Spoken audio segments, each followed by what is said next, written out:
नमस्कार। दूसरा पहलू में आपका स्वागत है। मैं हूं राहुल महाजन। आज दूसरा पहलू में बात करेंगे बढ़ती महंगाई और घटती कमाई की और शेयर मार्केट के नाम पर बढ़ती धोखाधड़ी की। हर शख्स अपनी कमाई का कुछ हिस्सा भविष्य के लिए बचा कर रखता है, लेकिन आपकी सेविंग्स की वैल्यू 20 साल बाद आधी भी नहीं रह जाएगी, क्योंकि महंगाई बहुत तेज़ी से बढ़ रही है। आज हम आपको चौंकाने वाले आंकड़े दिखाएंगे। इस खबर का दूसरा पहलू ये है कि बढ़ती महंगाई और कम सैलरी की वजह से लोग सेविंग्स की सही प्लानिंग कर ही नहीं पा रहे। दूसरे देशों की तुलना में भारत की प्रति व्यक्ति आय बहुत ही कम है। दूसरी खबर में बात करेंगे शेयर मार्केट फ्रॉड की। शेयर मार्केट धोखाधड़ी के सबसे बड़े शातिर केतन पारेख का नाम आपने सुना होगा। 2001 में उसने हजारों करोड़ का फ्रॉड किया था। उसका नाम एक बार फिर 2 करोड़ 17 लाख के फ्रॉड में आया है। मुंबई पुलिस ने उसके खिलाफ केस दर्ज किया है। इस खबर का दूसरा पहलू ये है कि लोग मोटे मुनाफे के लालच में किसी पर भी भरोसा कर लेते हैं और बड़े फ्रॉड का शिकार हो जाते हैं। शेयर मार्केट के नाम पर धोखाधड़ी के ऐसे मामले हर रोज़ सामने आते हैं, लिहाजा ऐसे ही किसी पर भरोसा बिल्कुल ना करें।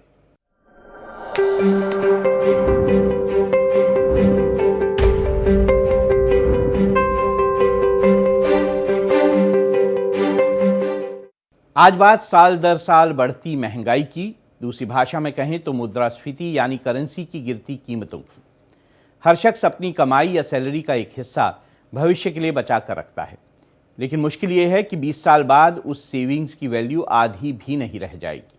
यानी जो चीज़ें आज आप 100 रुपये में ख़रीद लेते हैं, 20 साल बाद वो चीज़ें 200 रुपये में भी नहीं मिलेंगी।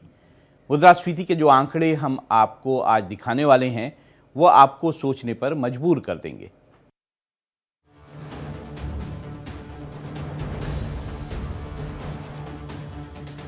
बढ़ती महंगाई और कम होती कमाई आज देश के गरीब और मध्य वर्ग की सबसे बड़ी समस्या है। हर कोई अच्छी कमाई के बारे में सोचता है। जल्द पैसा कमाने के लिए लोग सेविंग स्कीम्स के साथ शेयर मार्केट में भी निवेश करते हैं, ताकि भविष्य की ज़रूरतें जैसे घर, बच्चों की हायर एजुकेशन, शादी और रिटायरमेंट के बाद की ज़रूरतें पूरी हो सकें। लेकिन बढ़ती महंगाई की वजह से बचत हमेशा नाकाफ़ी साबित होती है। करोड़पति बनने की चाहत किसे नहीं होती है।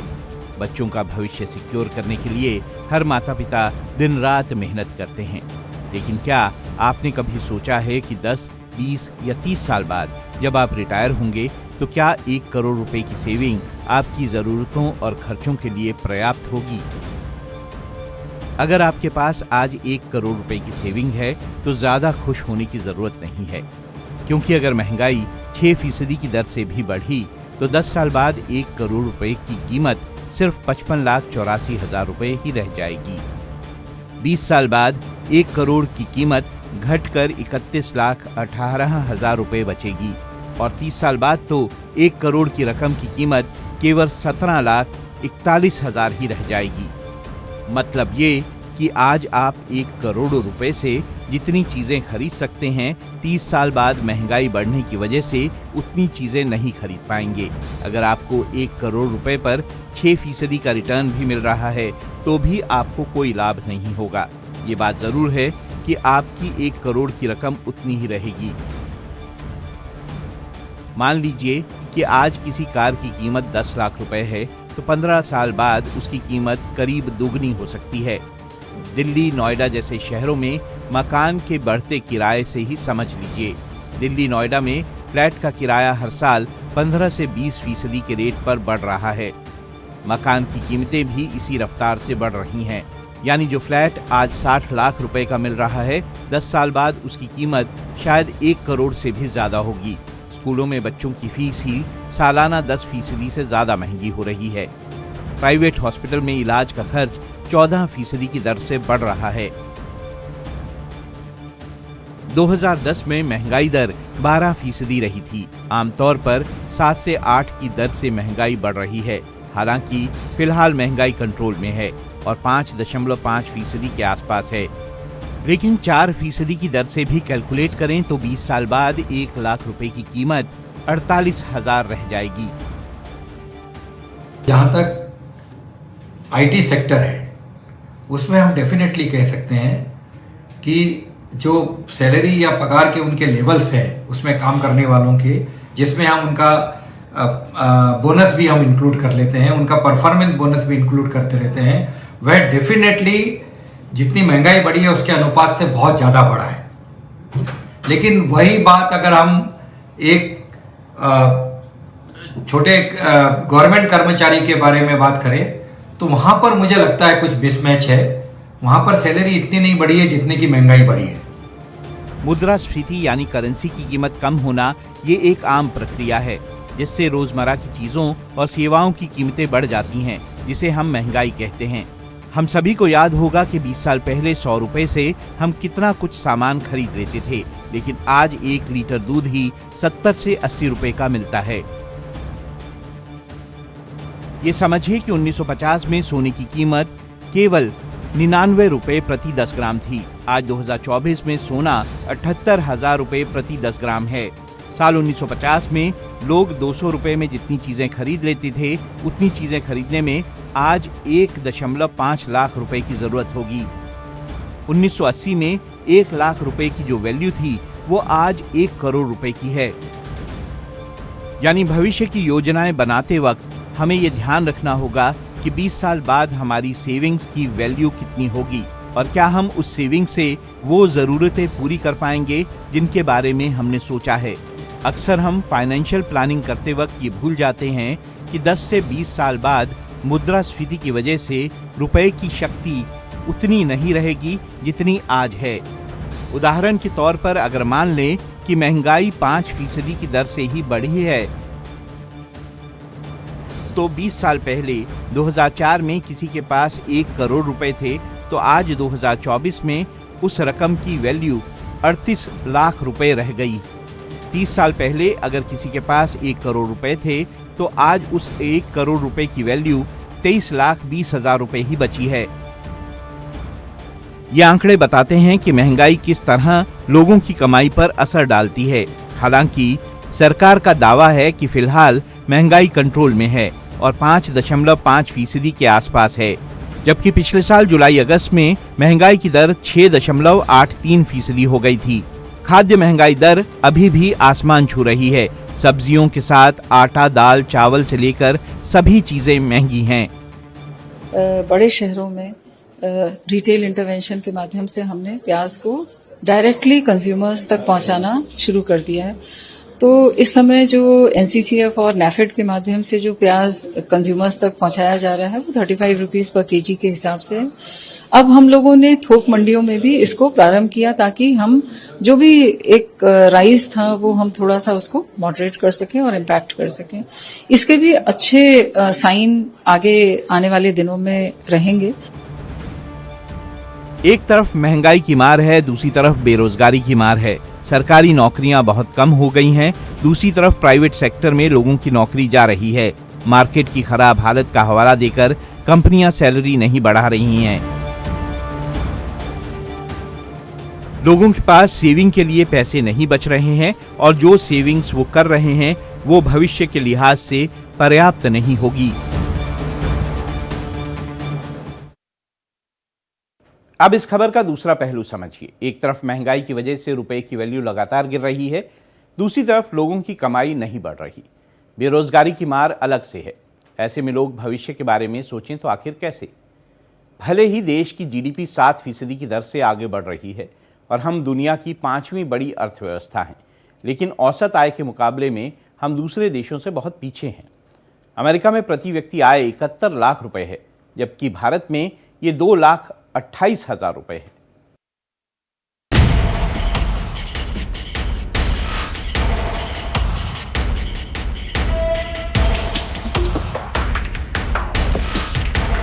एक दशक में भारत 10वें नंबर से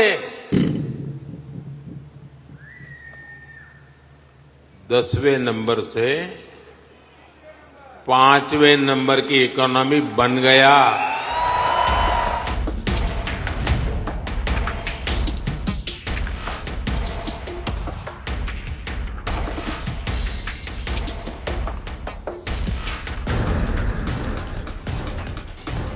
भारत आज भले ही दुनिया की 5वीं सबसे बड़ी अर्थव्यवस्था है। आर्थिक विकास की रफ्तार में हम दुनिया के तमाम देशों को पीछे छोड़ रहे हैं। लेकिन इसका दूसरा पहलू ये है कि देश की तरक्की का फायदा गरीब और मध्य वर्ग को नहीं मिल रहा है।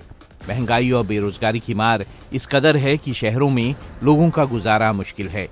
विपक्षी नेता बार बार सवाल उठाते हैं कि देश तरक्की कर रहा है, लेकिन उसका फायदा सिर्फ पूंजीपतियों को मिल रहा है।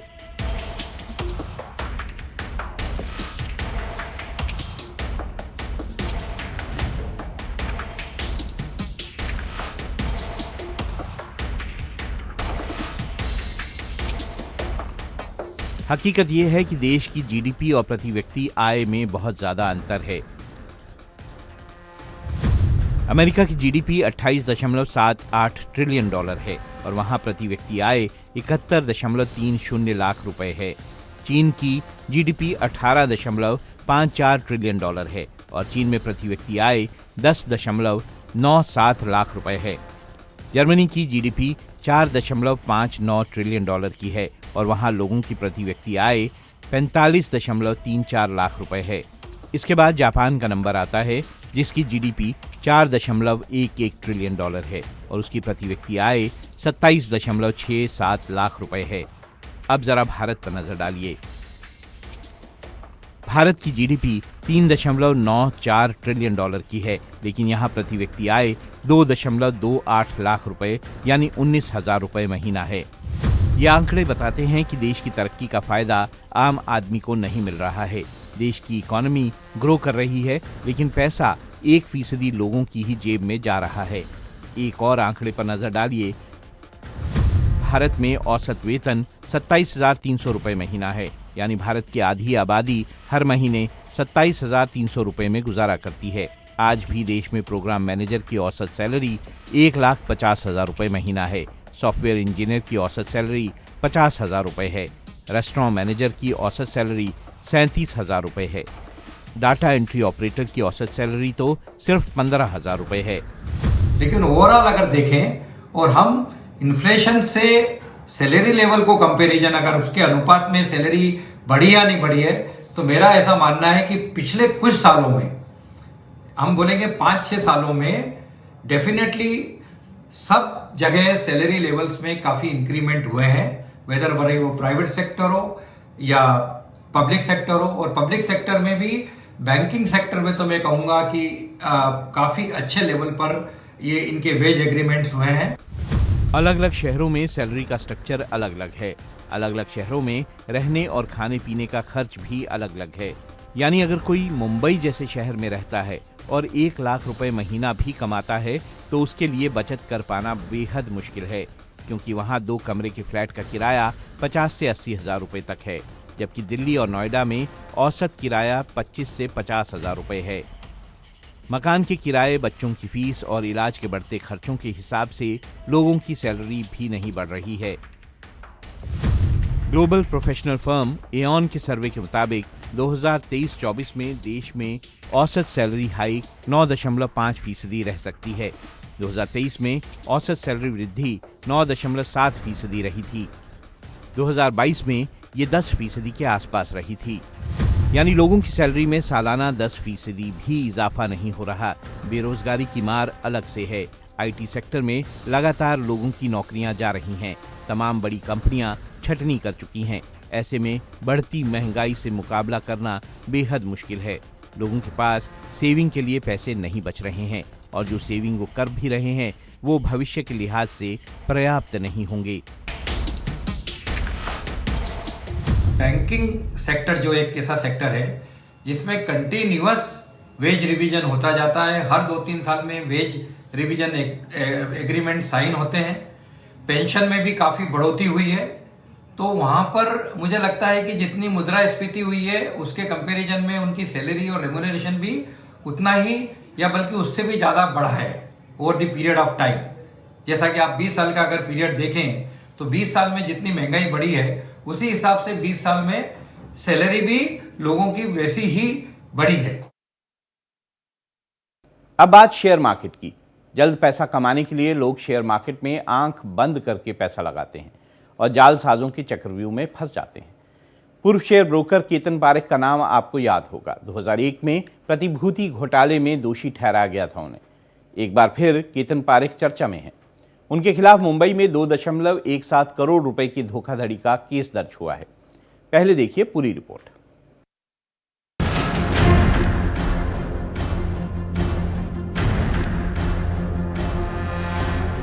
मुंबई पुलिस ने शनिवार को पूर्व स्टॉक ब्रोकर केतन पारेख के खिलाफ धोखाधड़ी का केस दर्ज किया है।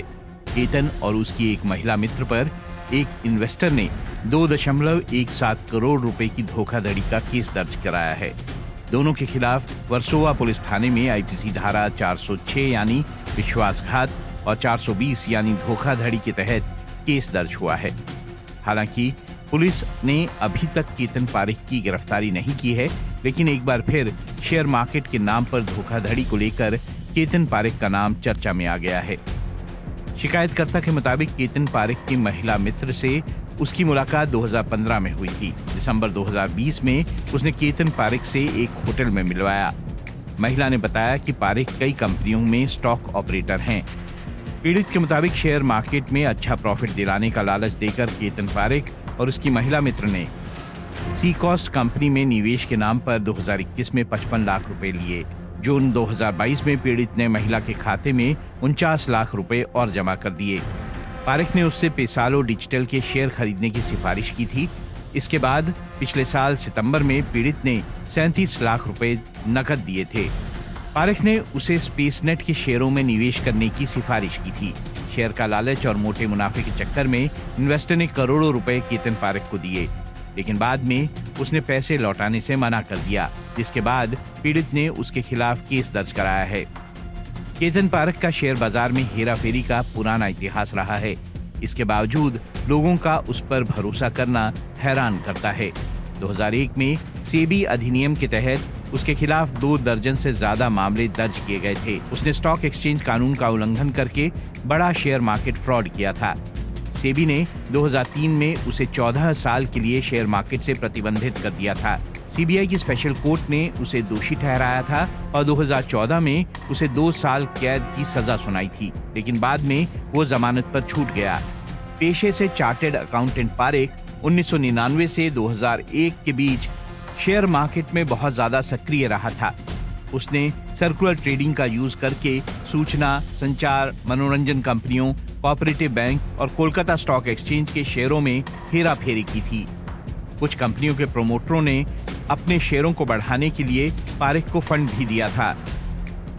सबसे पहली बात है कि अगर कोई भी व्यक्ति आपको किसी भी माध्यम से अप्रोच करता है और कहता है कि आपको स्टॉक मार्केट में 40, 50, 60, 70% तक हम आपको प्रॉफिट कराएंगे, तो ये एक झूठ है और ऐसा कुछ होने वाला है नहीं, क्योंकि किसी स्टॉक मार्केट में जो मुनाफा होता है वो कंपनियों के थ्रू होता है और हमारा देश उस समय जीडीपी के टर्म्स में, ग्रॉस डोमेस्टिक प्रोडक्शन के टर्म्स में कैसा कर रहा है, हमारी इकोनॉमी कैसी चल रही है, हमारी कंपनीज को क्या मुनाफा हो रहा है, उसके दम पे होता है।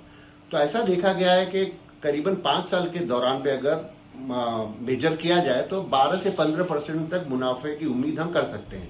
बहुत अच्छा अगर समय है तो 25 से 30%, लेकिन अगर उससे ज्यादा कोई आपको मुनाफे की गारंटी दे रहा है तो ये वादा है, एकदम झूठ है, ऐसा कुछ होने वाला है नहीं। सीरियस फ्रॉड इन्वेस्टिगेशन ऑफिसर की रिपोर्ट के मुताबिक केतन पारेख ने करीब 40,000 करोड़ रुपए का स्कैम किया था। केतन के घोटाले की वजह से साल 2012 में माधवपुरा मर्केंटाइल कोऑपरेटिव बैंक दिवालिया हो गया था।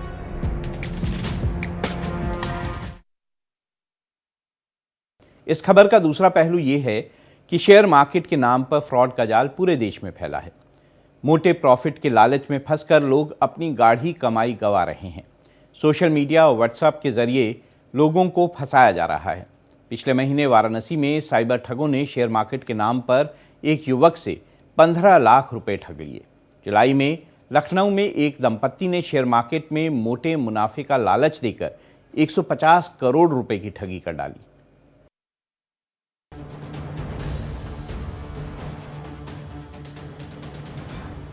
शेयर मार्केट का तिलिस्म हर किसी को आकर्षित करता है। हर रोज लोग शेयर मार्केट से लाखों करोड़ों की कमाई की खबरें सुनते और देखते हैं। रातों रात करोड़पति बनने का सपना हर कोई देखता है। शेयर मार्केट से लोगों को मोटा मुनाफा होता भी है, लेकिन इसका दूसरा पहलू ये भी है कि बिना सही जांच पड़ताल के शेयर मार्केट में पैसा बिल्कुल ना लगाएं और किसी अनजान के झांसे में तो बिल्कुल ना फंसें। अगर कोई भी आपको व्हाट्सएप पे या ईमेल पे या किसी और माध्यम से अप्रोच करता है और कहता है कि आप मेरा एप्लीकेशन डाउनलोड करिए, तो पहली बात तो एप्लीकेशन अगर वो गूगल प्ले स्टोर में नहीं है या एप्पल में जो एप्लीकेशन जहां से हम डाउनलोड करते हैं अगर वो नहीं है तो उसको एप्लीकेशन को डाउनलोड मत करिए। दूसरा, उस कंपनी को जरूर पूछिए कि आप मुझे SEBI, security exchange board of India और आरबीआई का लाइसेंस प्रस्तुत करिए। फिर अगर वो लाइसेंस देता है तो आप उसकी इंडिपेंडेंट जांच पड़ताल करिए कि ये लाइसेंस ठीक है, सही है या जाली है। अगर आप सुनिश्चित कर लेते हैं तब आप और फिर आप ये भी देखिए, अगर किसी ग्रुप में, व्हाट्सएप ग्रुप में अगर आपको जोड़ दिया जा रहा है तो आप ये देखिए कि व्हाट्सएप ग्रुप का एडमिन कौन है, उसमें और कौन लोग हैं। अगर आपको कोई भी संदेह लगता है तो आप उसको उस ग्रुप से ना केवल निकलिए लेकिन व्हाट्सएप को रिपोर्ट भी करिए। अगर हो सके तो अच्छे सिटीजन बन के आप पुलिस को भी रिपोर्ट करिए। शेयर मार्केट फ्रॉड के मामले हर रोज सामने आते हैं। सोशल मीडिया पर ऐसे हजारों लिंक और वीडियो आपको मिल जाएंगे। व्हाट्सएप और टेलीग्राम में भी ग्रुप बनाकर ठगों ने जाल बिछा रखा है, लिहाजा सावधान रहने की जरूरत है। जुलाई में लखनऊ पुलिस ने एक दंपत्ति समेत 4 लोगों को गिरफ्तार किया था। इन छात्रों ने शेयर मार्केट में निवेश के नाम पर 2500 लोगों को ठग लिया। आरोपियों ने लालच देकर 5 साल में 150 करोड़ रुपए की ठगी कर डाली। 6 महीने में रकम दोगुना करने का लालच देकर शातिर गैंग लोगों को फंसाता था और फिर निवेश के नाम पर पैसा ठग लेते थे। आरोपी रकम को क्रिप्टो करेंसी में कन्वर्ट करके विदेश भागने वाले थे, लेकिन पकड़े गए।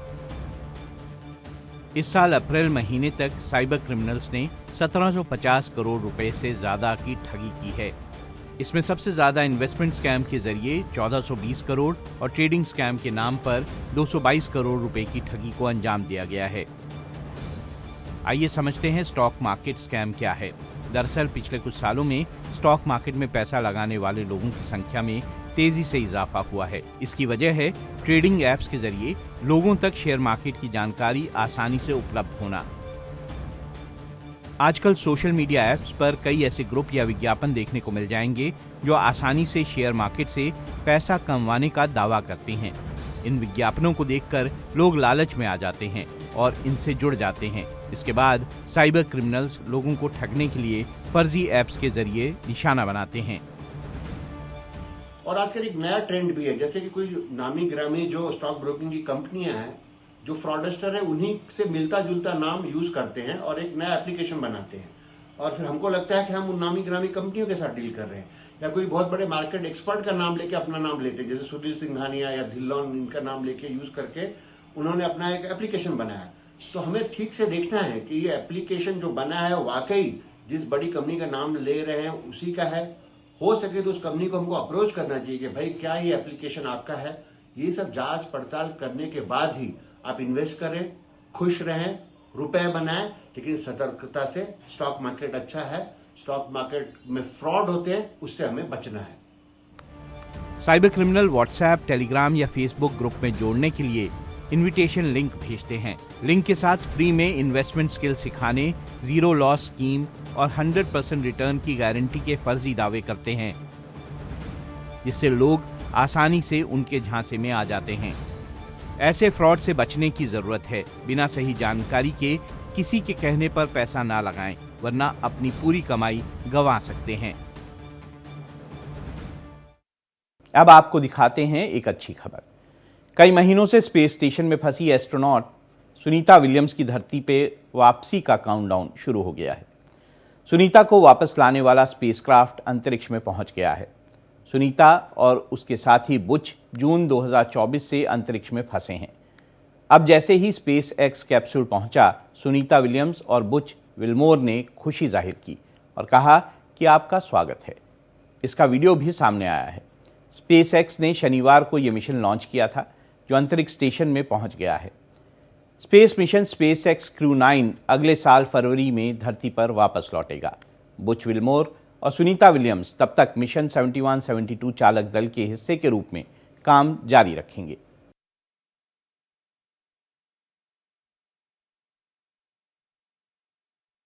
दूसरा पहलू में आज इतना ही। कल शाम फिर मिलेंगे 7 बजे कुछ और खबरों और उनके दूसरे पहलुओं के साथ।